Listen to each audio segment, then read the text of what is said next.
ಅಮ್ಮ ಒಂದು ಜೋಕಾಳಮ್ಮ. ಕಾವೇರಮ್ಮರೇ, ನೀವು ನಿಮ್ಮ ಸೊಸೆ ಎಷ್ಟು ಫ್ರೆಂಡ್ಲಿಯಾಗಿರ್ತೀರ. ನಿಮ್ಮನ್ನು ನೋಡಿದ್ರೆ ನಮ್ಮ ಸೊಸೆ ಆಗಿಲ್ಲಲ್ಲ ಅಂತ ಹೊಟ್ಟೆ ಉರಿಯುತ್ತೆ. ಅಯ್ಯೋ, ಅದಕ್ಕೂ ಒಂದು ಕಾರಣ ಇದೆ ರೀ. ಅವಳು ಈಗ ನಾವು ಹಾಲು ಜಾಸ್ತಿ ತಗೋತೀವಿ ಅನ್ರಿ, ಬಾದಾಮಿ ಹಾಲು ಪೌಡ್ರ್ ಇಟ್ಕೊಂಬಿಟ್ಟಿರ್ತಾಳೆ.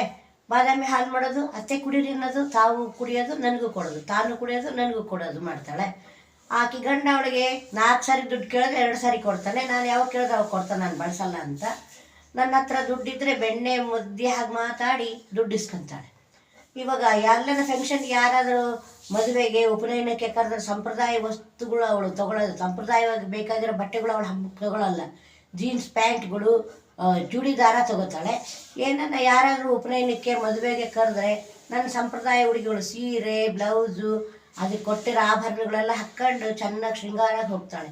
ಅವಳು ಒಂಥರ ಯಾವ ಥರ ನಮ್ಮ ಹತ್ರ ಕೆಲಸ ಆಗಬೇಕೋ ಆ ಥರ ಬುದ್ಧಿ ಉಪಯೋಗಿಸ್ತಾಳೆ. ಅದಕ್ಕೆ ನಾವು ಆಕೆಗೆ ಕಾಲಜ್ಞಾನಿ ಅಂತೇನು. ಅವಳು